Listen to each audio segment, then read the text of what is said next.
Amar é ser responsável. Lembrando que amor pode envolver sentimento, mas não é sentimento. Sentimento é mais voltado à paixão. Amar é uma ação, é uma escolha que eu faço de amar o meu próximo, amar alguém. E nós estamos estudando a carta, essa primeira carta aos Tessalonicenses. Eu sempre tenho trazido algo sobre escatologia, que é uma carta que fala sobre isso, principalmente com respeito à volta de Cristo, o arrebatamento da igreja pré-tribulacional. Então eu já coloquei alguns gráficos aqui para os irmãos, dos tipos de arrebatamentos, sistemas, sobre o milênio também, pré-milenismo, amilenismo e pós-milenismo. E hoje não vou apresentar nenhum gráfico com respeito a isso, mas os irmãos lembram que Paulo, ele estava aqui, entre muitas coisas, ele estava combatendo um falso ensinamento sobre o arrebatamento. Os irmãos lembram? O que ele estava dizendo? Olha, a igreja não vai passar pela tribulação. Paulo estava dizendo para os Tessalonicenses: não se preocupem, porque a igreja não vai passar pela tribulação. O que Paulo está querendo dizer? Que o arrebatamento é pré-tribulacional. Se ele é pré-tribulacional, ele não é pós, nem é mid, nem parcial, e nem pré-ira. E o que Paulo dizia também? Paulo dizia que ele chamava esses que estavam ensinando que a igreja vai passar pela tribulação de falsos mestres. Naquele tempo ainda não existia a identificação pré, pós, mid, parcial. Mas evidentemente Paulo estava dizendo que os falsos mestres ensinavam o pós-tribulacionismo, o mid, o pré-ira e o parcial. Porque Paulo estava dizendo que o arrebatamento é pré-tribulacional. Então tudo que não fosse pré-tribulacional era ensinado pelos falsos mestres. Porque esses falsos mestres estavam enviando carta aos Tessalonicenses e assinando embaixo com o nome falso, o nome de Paulo, E Paulo disse: essas cartas não são minhas, não. Eles são falsos mestres. Agora sim, irmãos, não é porque alguém crê não crê no arrebatamento pré-tribulacional que a pessoa é um falso mestre. Um falso mestre é muito mais do que isso, não é? Um falso mestre, aquele falso mestre lá, ele estava ensinando isso e outras coisas contrárias à palavra de Deus. Então isso é um parênteses que eu estou abrindo, colocando o título Amar é ser responsável, e antes de entrar no nosso texto, que é aquelas questões que eu estou deixando para os irmãos sobre escatologia. E Paulo, então, um falso mestre, ele é muito mais do que isso. Então, há pessoas que não creem no pré-tribulacionismo, creem em outros sistemas, não quer dizer que eles são falsos mestres. Não quer dizer isso. Tá? Eu conheço algumas pessoas que creem nesses sistemas e não quer dizer que eles sejam falsos mestres. Mas, ainda assim, é um problema.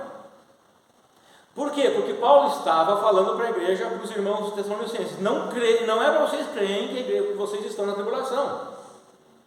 Não creiam nos falsos mestres. Então, Paulo disse: os falsos mestres estão ensinando errado, e vocês estão crendo nisso. Vocês não são falsos mestres, vocês estão sendo apenas enganados por eles. Ou seja, o Paulo está dizendo: não deem crédito aos falsos mestres. Então, pessoas que podem crer em algo diferente do pré-tribulacionismo, não necessariamente sejam um falso mestre. Mas uma pessoa que crê fora do pré-tribulacionismo, ela está dando crédito a falsos mestres. E nós temos igrejas, denominações inteiras que ensinam questões assim, e que são falsos mestres porque estão ensinando o povo a sociedade, as pessoas a se desencaminharem da verdade do Evangelho de Deus, porque não ensinam o Evangelho puro. Agora, nós estamos vendo em 1 Tessalonicenses que o arrebatamento é pré-tribulacional. Paulo está combatendo qualquer pensamento diferente disso. Paulo está dizendo, a igreja não vai passar pela tribulação. Apocalipse 3,10, João diz, a igreja não vai passar pela tribulação. Apocalipse, depois que você lê todas aquelas referências, aqueles capítulos referenciados às 7 igrejas na Ásia, que são princípios válidos para nós nos dias de hoje, você já entra no Apocalipse na tribulação. Eles falam da tribulação até o capítulo 19, e o capítulo 19 também mostra que a igreja não está lá.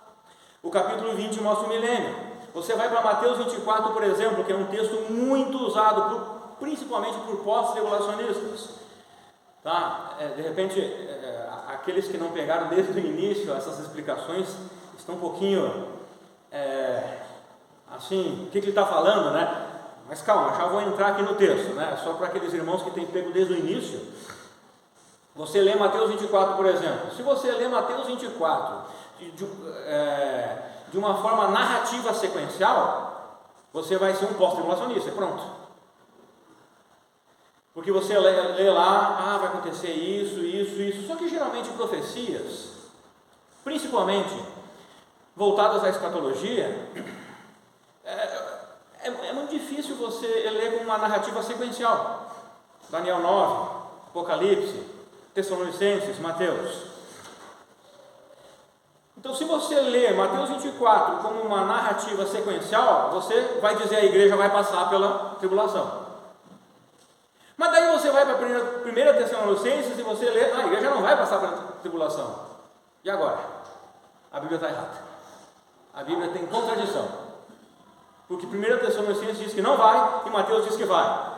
Não, tem algo errado, não na Bíblia, é em mim que está errado, na minha interpretação, na maneira que eu interpreto a palavra de Deus, que está errado. É isso que está errado, porque a Bíblia não se contradiz, ela é a palavra de Deus verdadeira, 100% a palavra de Deus, ela não contém a palavra de Deus, ela é a palavra de Deus, e foi preservada até os dias de hoje e continuará sendo preservada, pelo poder e milagre de Deus. Então nós descartamos qualquer preposições dos teólogos liberais, que criticam imensamente a palavra de Deus e tiram todo o crédito da palavra de Deus. Agora,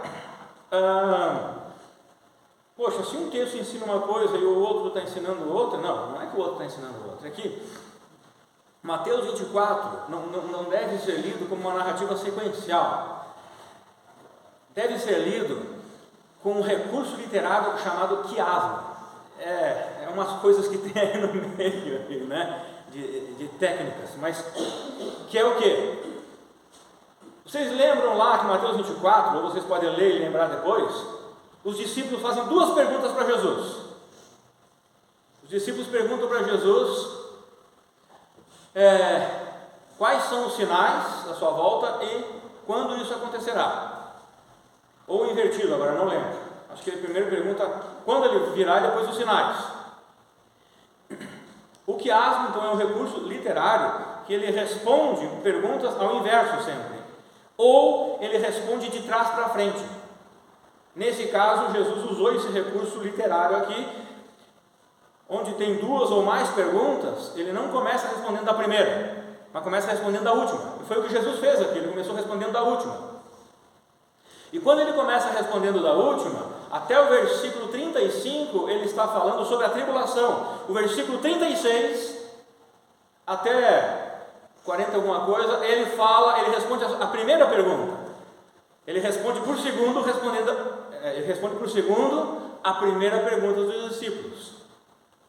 Que ele muda então ali de sai da tribulação, da segunda vinda com respeito ao milênio, para a segunda vinda com respeito ao arrebatamento da igreja. Existem outras questões ali também, no grego mesmo, quando Jesus ele fala sobre o arrebatamento da igreja, ele usa uma palavra grega que é paralambono, se eu não me engano, que significa buscar para estar junto de si. E a outra palavra que é airo, que ele usa daí mais para o final da tribulação, que não é uma palavra vir buscar para estar junto de si, é uma palavra que indica mais tomar para levar para algum lugar para juízo. Então ele muda as palavras também com que ele fala a respeito da segunda vinda. Então eu queria trazer só essa questão para os irmãos, se interessarem mais em estudar em Mateus 24, 1 Tessalonicenses e Apocalipse, João também, Lucas também, João 14 fala da volta de Cristo, Lucas eu não lembro qual capítulo, mas tudo isso eu cheguei até aqui para falar desse título, amar é ser responsável. E amar é ser responsável com a palavra de Deus e ensinando a palavra de Deus de maneira correta, de maneira sem inventar moda, sem inventar coisa louca, apenas o que a palavra de Deus diz, apenas o que Deus diz e quer transmitir ao seu povo. O texto que nós temos, 1 Tessalonicenses 3, de 1 a 13, quero ler aqui os três, deixa eu ver aqui só um minutinho, do 1 ao 5 agora, então acompanha lá por favor, do 1 ao 5. Por isso, não podemos mais suportar nossa preocupação por vós, achamos melhor ficarmos sozinhos em Atenas.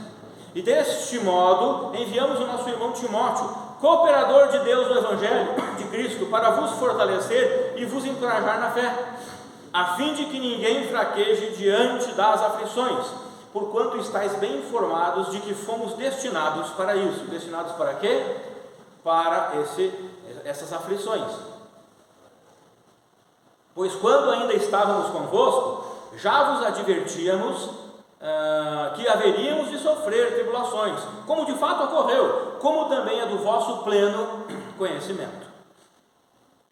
Foi por isso que, já não me sendo mais possível continuar aguentando, enviei Timóteo para conhecer o estado da vossa fé, temendo que o tentador vos tivesse seduzido e tornado inútil todo o nosso empenho. Então o que Paulo está dizendo aqui? Paulo e Silvano, ou Silas, passaram na cidade de Tessalônica. Lembra essa cidade? Foi uma homenagem à esposa do irmão de Alexandre o Grande, né? Tessalonique, o nome dela, então Tessalônica. E ali eles começaram uma igreja, eles pregaram o Evangelho e pessoas colocaram a fé em Cristo. E essa igreja iniciou-se ali. E logo eles tiveram que sair, porque Paulo e Silas estavam sendo perseguidos e foram ameaçados. Se vocês não saírem daqui, nós vamos descontar nesses novos convertidos aí.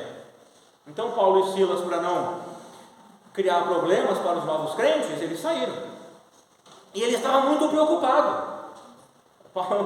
Paulo estava dizendo aqui, eu estava muito aflito, porque tinha perseguição, tinha falsos mestres ensinando coisas erradas, e ele estava aflito. Então Timóteo estava com Paulo, e Paulo diz assim, nós vamos enviar Timóteo para lá, para ver como está a fé de vocês, para ver como é que está o progresso de vocês.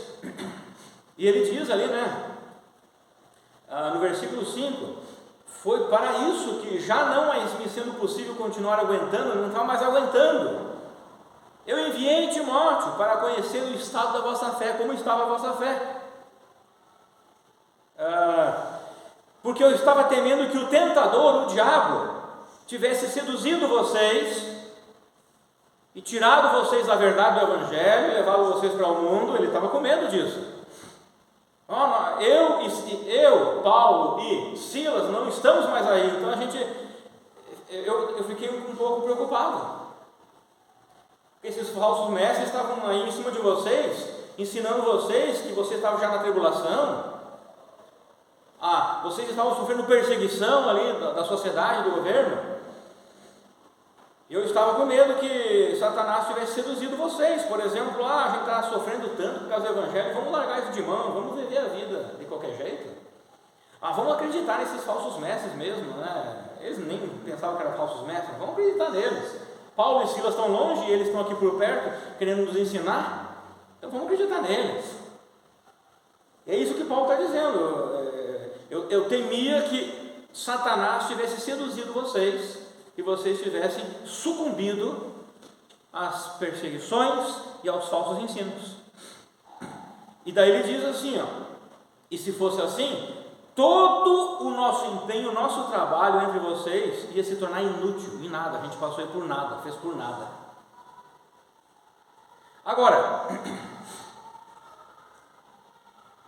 já ouviram essa frase? É bem conhecida, né? Eu penso que Paulo estava pensando desse jeito, né? Ele e Silvano tinham saído e os ratos estavam querendo tomar conta da igreja em Tessalônica.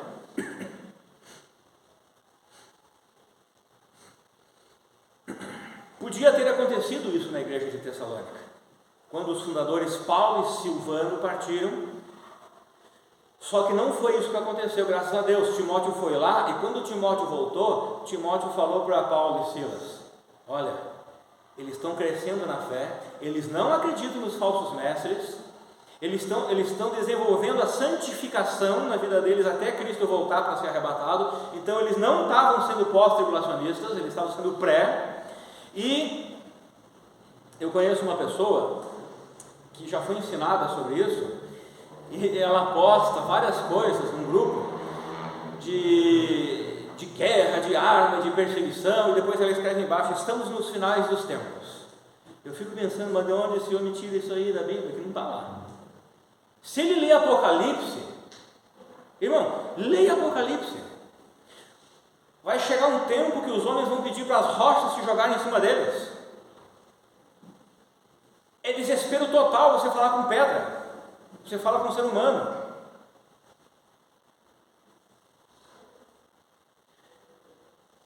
Se você lê os relatos da tribulação, são coisas horríveis que estão para acontecer nesse mundo, e eu não vou participar disso. E essa pessoa, ela diz que nós estamos vivendo a tribulação.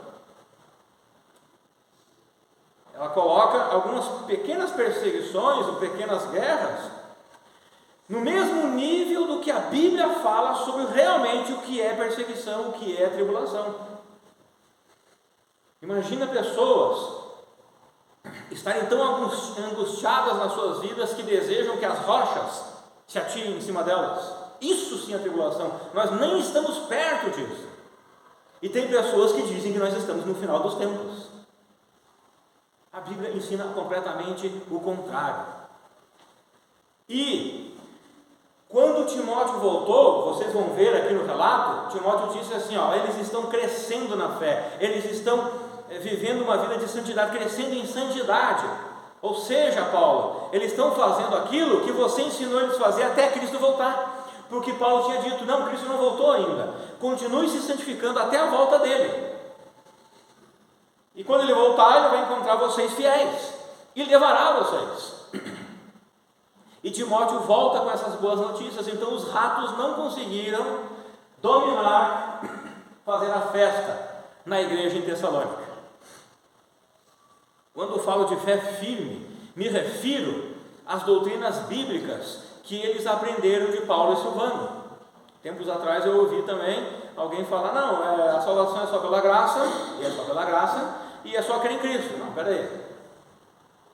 Só que em contrapartida a pessoa estava dizendo, não tem que crer em doutrina nenhuma, não tem que crer em nada, é só em Cristo. Graça não é uma doutrina, justificação não é uma doutrina, não precisa crer nas palavras técnicas teológicas, mas de alguma forma eu preciso crer que o sangue de Cristo é o único que lava meus pecados. Eu preciso crer em antropologia, mas não preciso crer na palavra em si antropologia, mas eu vou crer que o homem é pecador, isso é antropologia. Todo homem é pecador, é 100% pecador. Então eu preciso crer, sim, em algumas doutrinas específicas para que eu seja salvo. Preciso crer em Cristo, é crer no que Ele é e no que Ele fez, na sua obra redentora. Salvação não se tem por crer num Cristo genérico.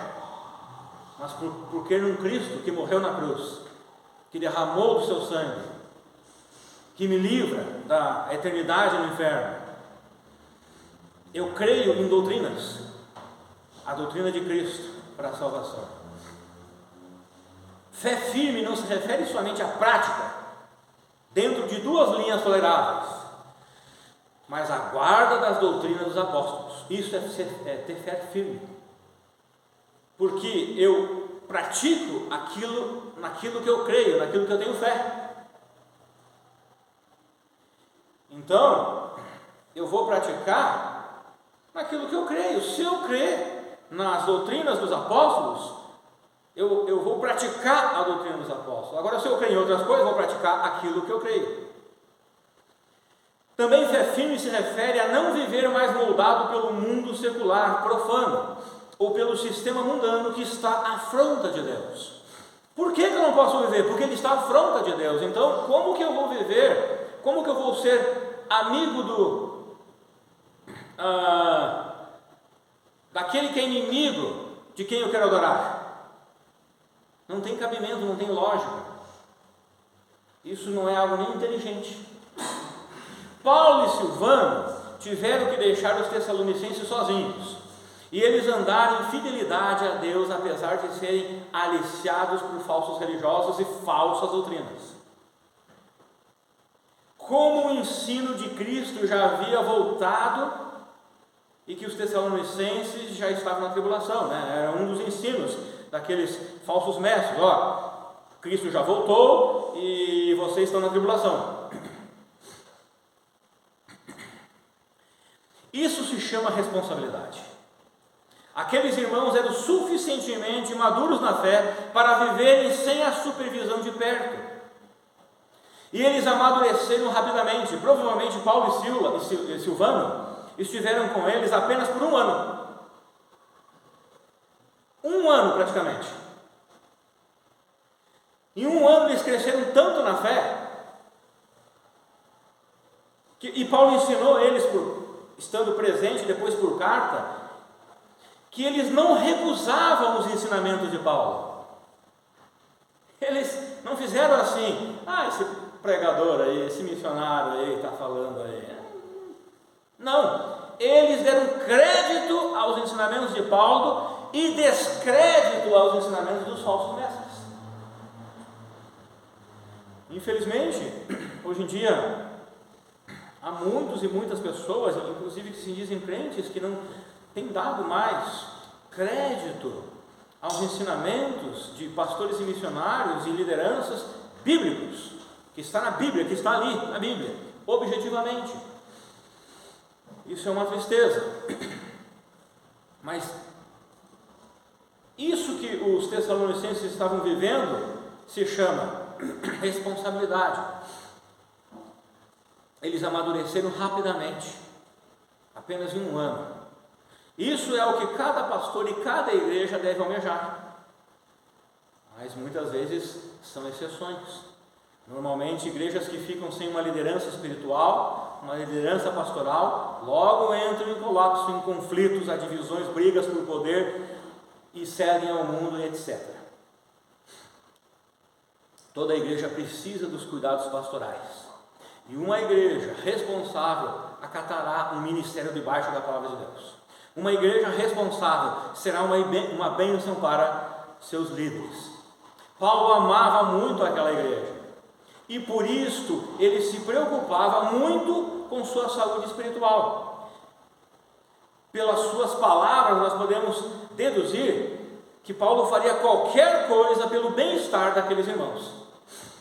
Paulo demonstrava seu amor pelos Tessalonicenses pelo fato de ser responsável com a vida espiritual deles. Paulo se interessava pela vida espiritual daquelas pessoas. Ele não estava interessado em outras coisas, somente pela vida espiritual. Não são como os falsos mestres que se interessam pela vida espiritual, por trás estão interessados em bens materiais, por exemplo, ou poder e fama. Não, Paulo estava se interessado somente na vida espiritual daquelas pessoas. E, espiritualmente, eles não poderiam oferecer nada de bens materiais para Paulo, espiritualmente falando. E os tessalonicenses demonstraram o seu amor por Deus pelo fato de serem responsáveis com o evangelho que receberam de Paulo.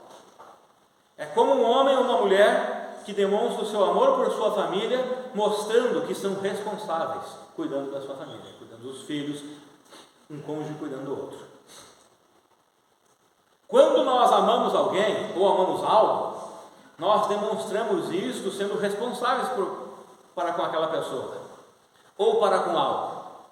Se amo minha família, demonstrarei isso sendo responsável em cuidar dela, financeiramente e espiritualmente.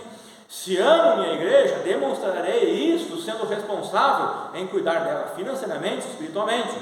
Se amo missões, se amo a Deus, missões também, né? Farei isso. Se amo a Deus, demonstrarei isso sendo responsável em guardar seus mandamentos, anunciar o evangelho e crescer espiritualmente.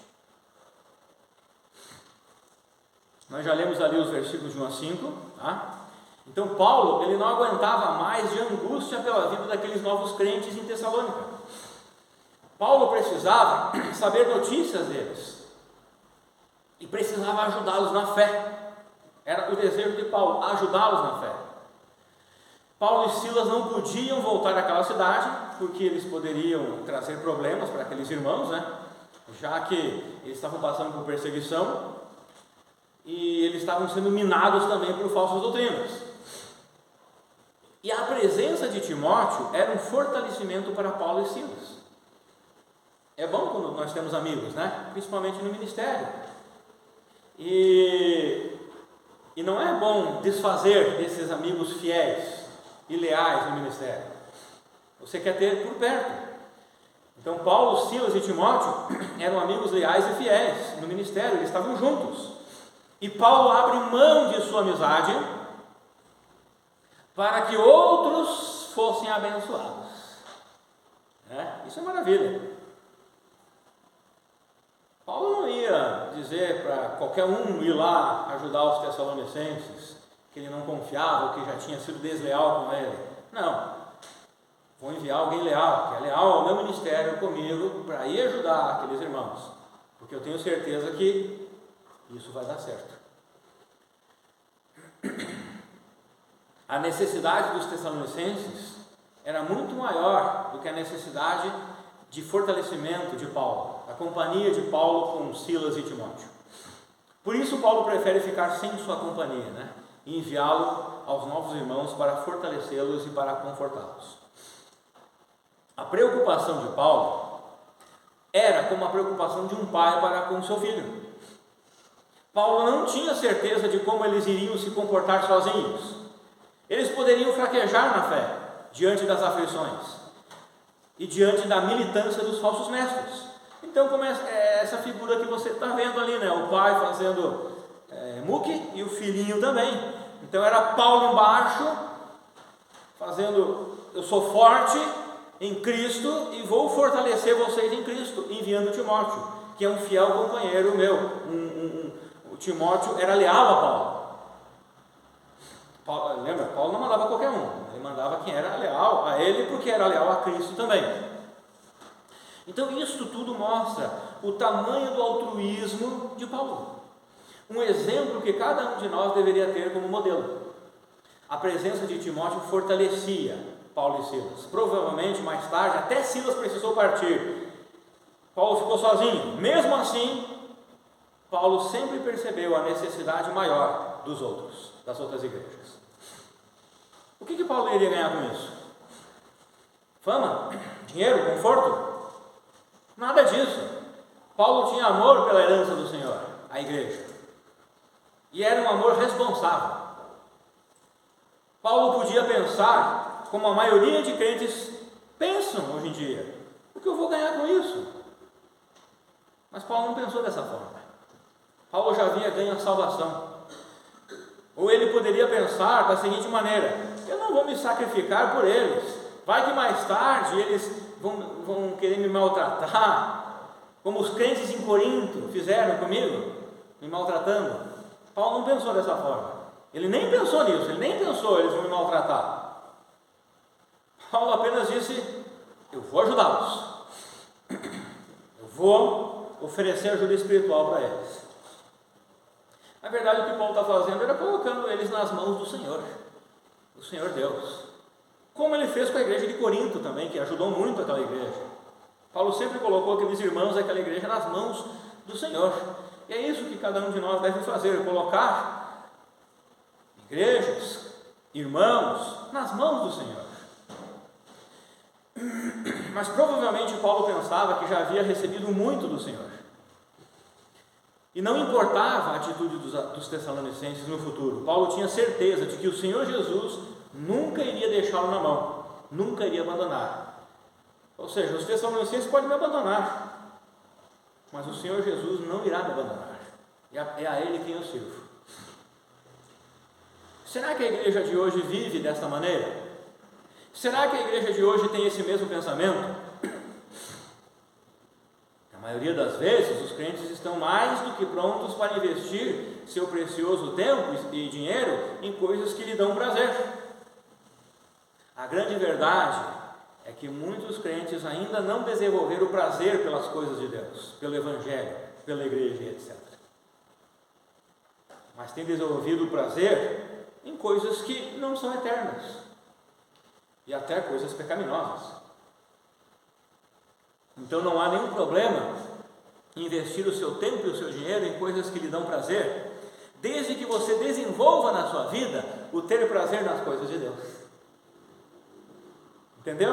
Né? Eu preciso desenvolver, ter prazer nas coisas do Senhor, nas coisas de Deus. Paulo se interessava por pessoas que nem eram seus parentes de sangue, nem eram amigos íntimos dele, eram apenas novos convertidos, ainda cheios de vícios da velha vida, que deveriam ser transformados pelo Evangelho. Este também é o amor de Deus para conosco. Ele se interessa por nós, mesmo sendo imerecedores. Você não merece o amor de Cristo. Nenhum que está aqui, nem eu, começando por mim, nem eu, nem você, somos todos imerecedores do amor de Cristo. Nós não merecemos. Nós não merecemos, simplesmente isso. Nós somos seres pegajosos, horríveis, nojentos, pecaminosos, que não merecem o amor de Deus. O amor de Deus que nós temos, que Deus derrama sobre nossas vidas, é só porque Ele quer derramar. Porque se fosse por merecimento, eu nem merecia estar sentado num banco de uma igreja ouvindo a palavra de Deus. Eu não mereço nem isso da parte do Senhor. Essa é a grande verdade, é a grande realidade. Nós não merecemos nem ouvir do Evangelho. Nós ouvimos do Evangelho por causa do amor de Deus incondicional, por causa do amor de Deus sem interesses, porque o que um ser como eu pode dar algo para um Deus Todo-Poderoso, para um Deus eterno? Nada. Eu sou tão limitado, não existe nada em mim que eu consiga pagar por esse amor. Eu sou um ser agraciado por sua graça e sua misericórdia. Ele teve muita misericórdia e graça de mim. Na verdade, eu sou um ser obstinado, eu sou um ser que se acha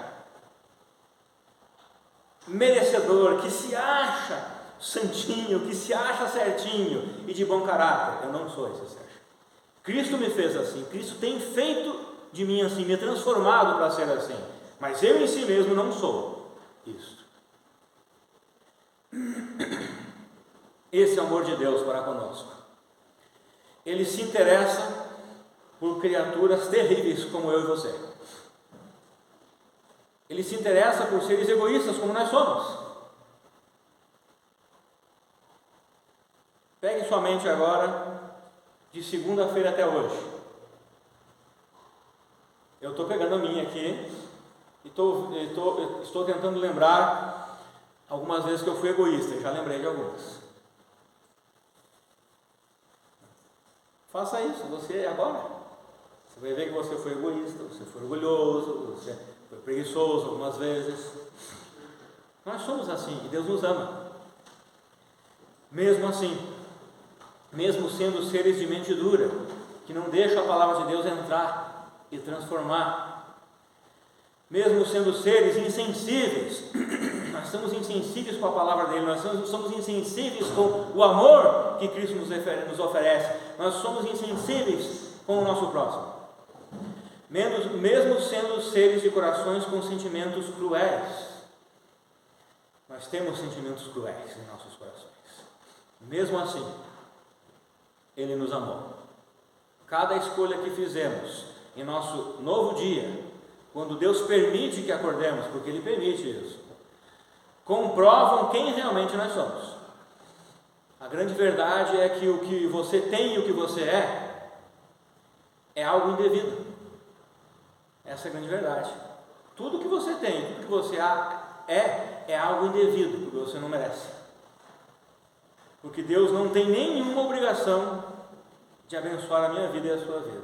Ele não abençoa por obrigação, Ele abençoa por livre escolha à vontade. Nossas escolhas diante disto irá mostrar como é a nossa responsabilidade pelo Evangelho. E isto vai demonstrar o tamanho do nosso amor pelas coisas de Deus, versus o tamanho do nosso amor pelas coisas deste mundo. Versículos 6 a 10, alguém pode ler, por favor?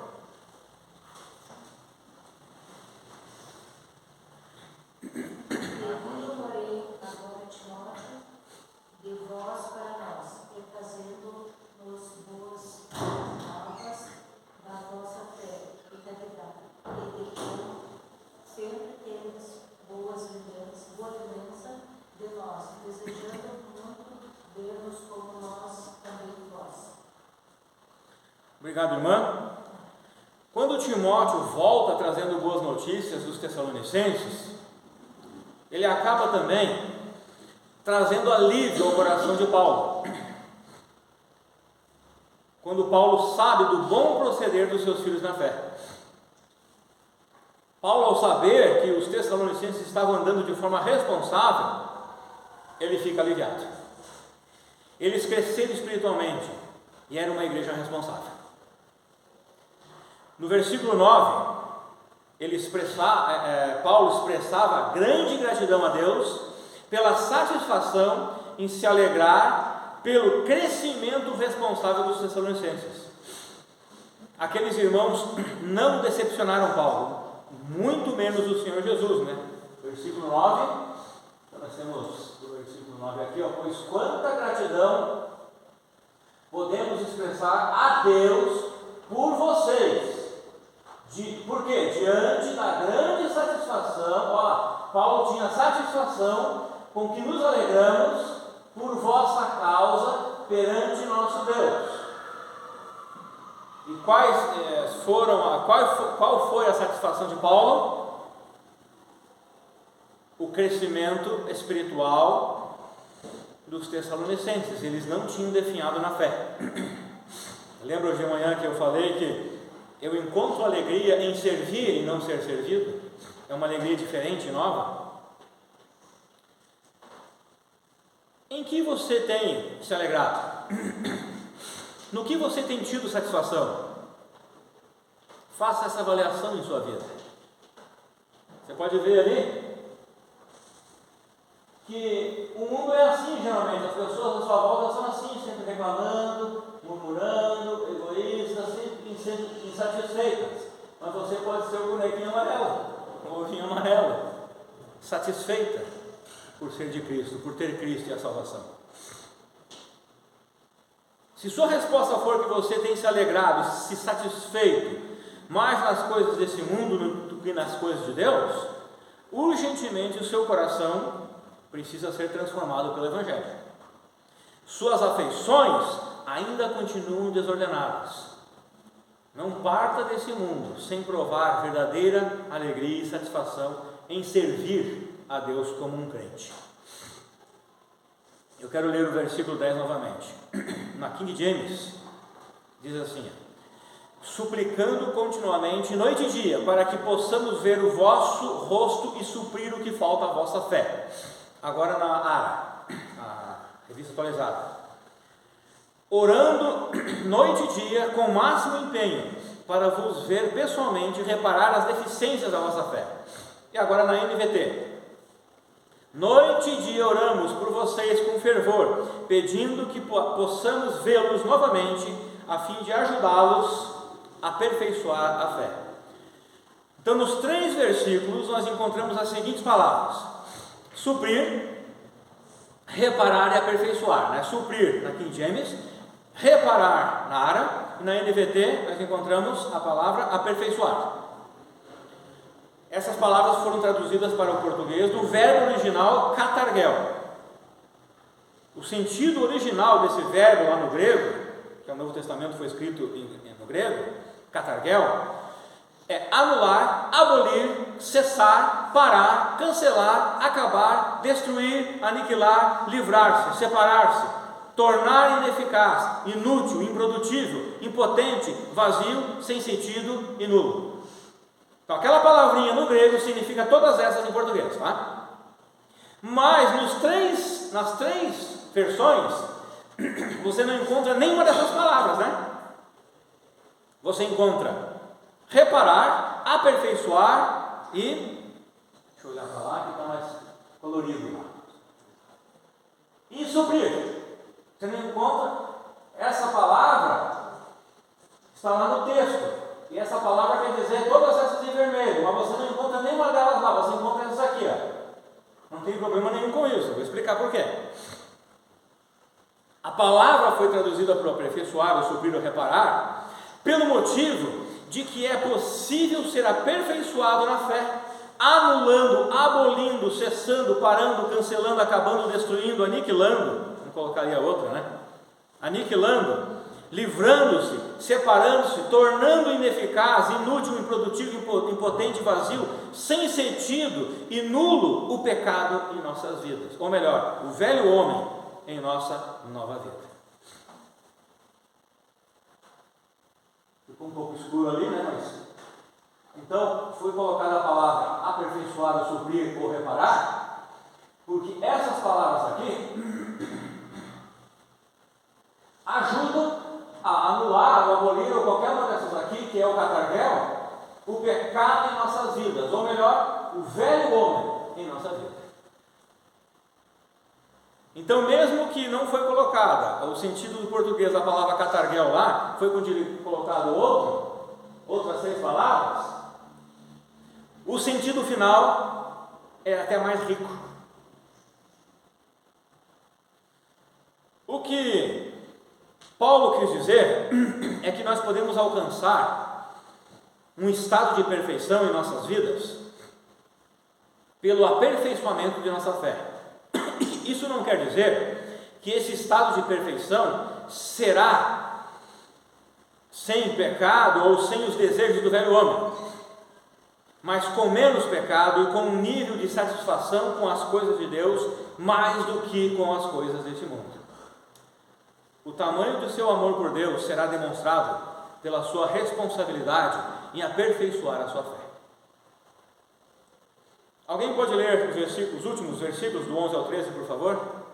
Ora, o nosso mesmo Deus e Pai, Jesus nosso Senhor, dirige-nos o caminho até vós, que o Senhor vos faça crescer e aumentar no amor um para com os outros, para com todos, como também nós para convosco, a fim que seja o vosso coração confirmado em santidade, em sempre culpa na presença do nosso Deus e Pai, na vida do nosso Senhor Jesus, com todos os seus santos. Muito bem, nós temos aqui no último versículo 13, para que Ele fortaleça o vosso coração para serem irrepreensíveis em santidade, diante de nosso Deus e Pai, na vinda de nosso Senhor Jesus, com todos os seus santos. Bom, vamos lá.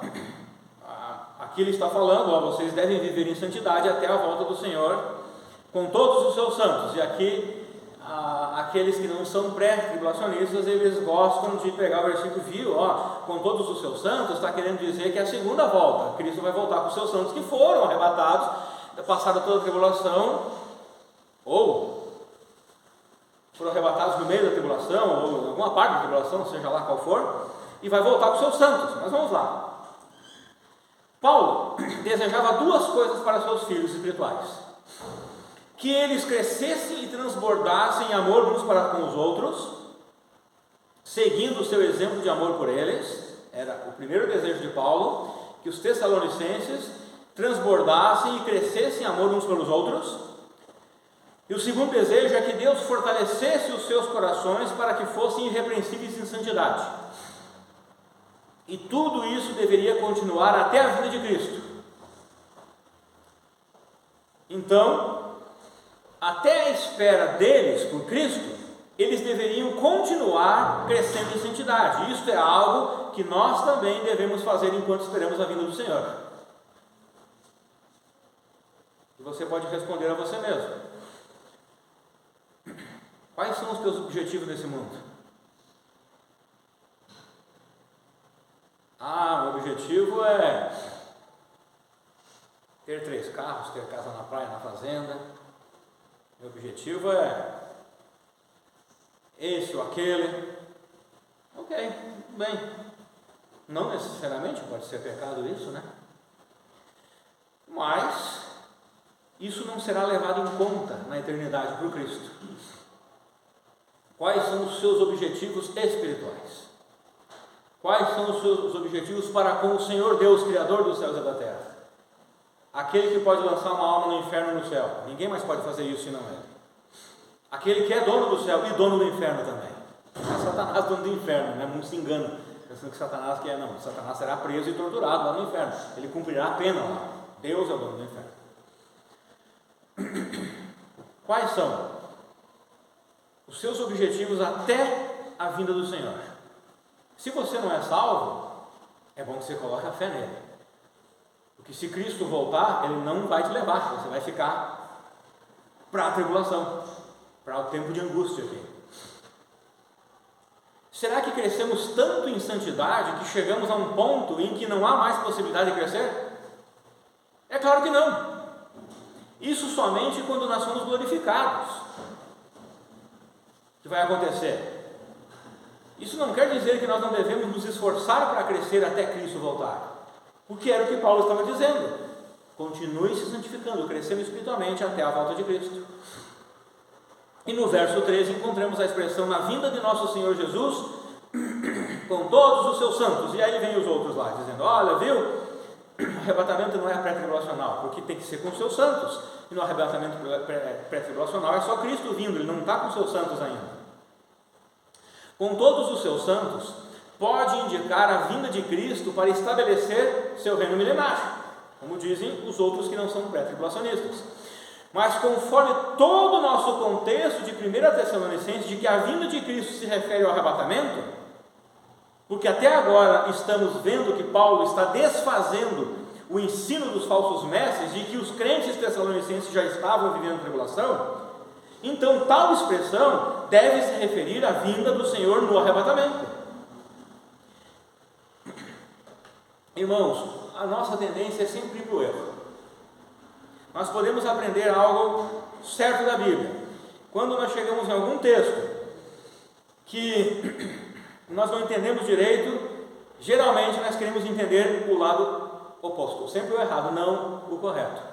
Porque se eu chego nesse texto aqui, viu, olha, esse texto está dizendo que é Cristo com os seus santos, então não pode ser o arrebatamento. Tá, mas espera aí, até agora nós estamos vendo o dia de 1 Tessalonicenses capítulo 1, até agora, até esse momento, que Paulo está rebatendo esse ensino, e quando chega somente nesse versículo, então eu inverto tudo isso. Não pode. Isso é possível porque a palavra no original usada aqui para vinda é parousia. E o significado dessa palavra é presença. Ela é formada de para, que significa juntamente, e de ousia, que significa ser. Então, literalmente, significa para estar junto com. Assim, o verso poderia ficar da seguinte forma: na vinda de nosso Senhor Jesus, para estar junto ou na presença de todos os seus santos.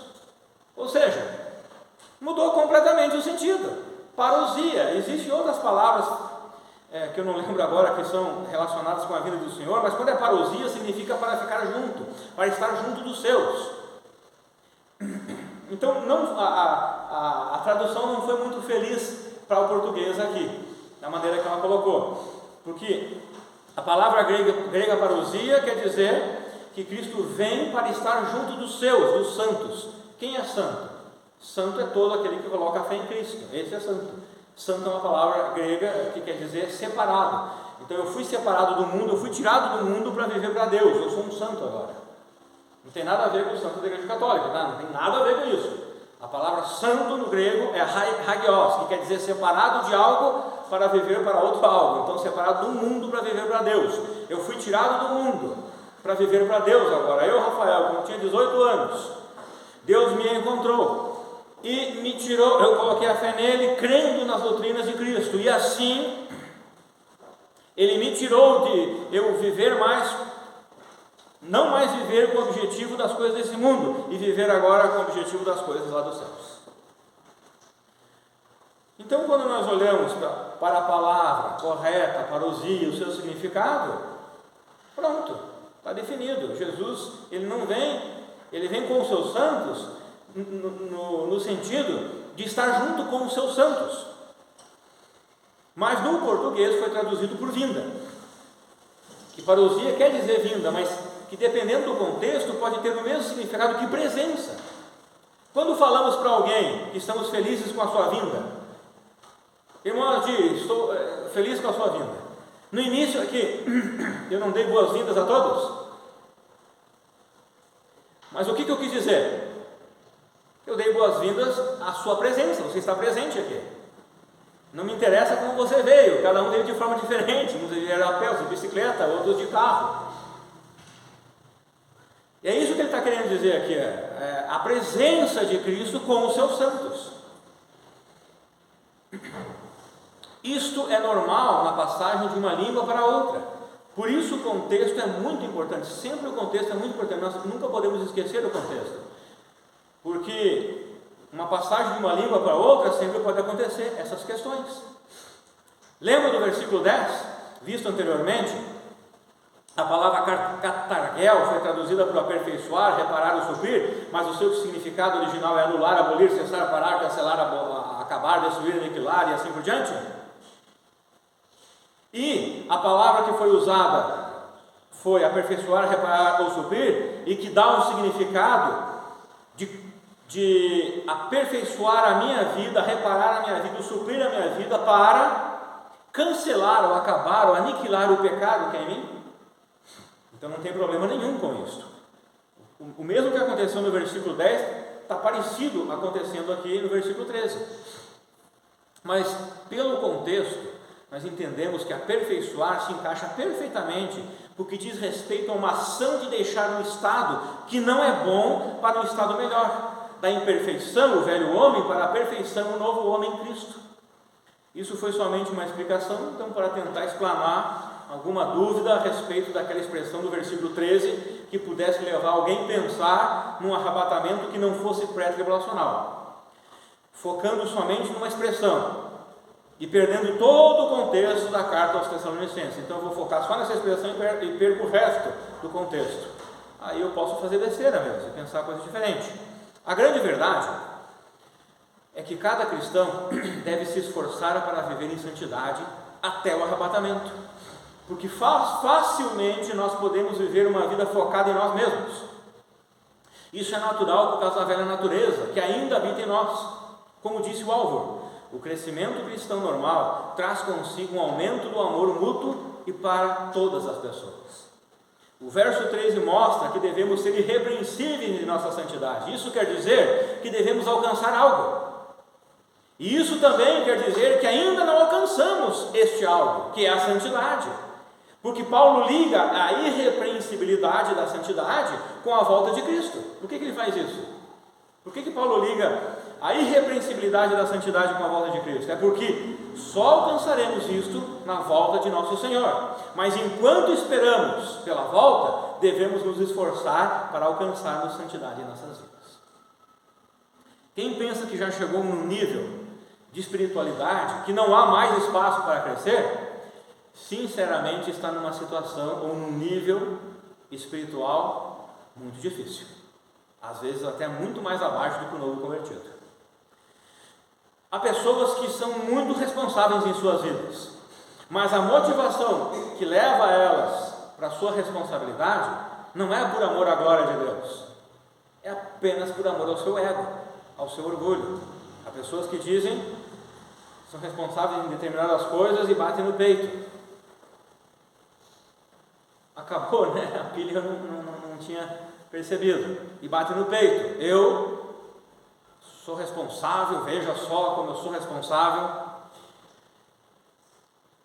E o que Paulo está ensinando, que amor responsável, eu sou responsável para glorificar o nome do meu Senhor, e não o meu nome. Alguns exemplos: eu sou um bom trabalhador, continue sendo, mas seja um bom trabalhador por causa do nome de Cristo. Eu sou um cumpridor de horário, mas seja por causa do nome de Cristo. Eu sou um bom estudante, um bom cônjuge, mas por causa do nome de Cristo. Não para que as pessoas te glorifiquem e digam que você é um bom cônjuge, você é um bom marido, você é uma boa esposa, você é um bom trabalhador, um bom estudante, e te elogie um monte, e você saia todo insuflado, né? Cheio de si mesmo. Que as pessoas possam te elogiar de você ser isso, porque você faz isso por causa de Cristo. Então, que nós sejamos responsáveis em nosso crescimento espiritual, com a nossa igreja, com o nosso próximo, por amor a Deus e a sua glória. Amém?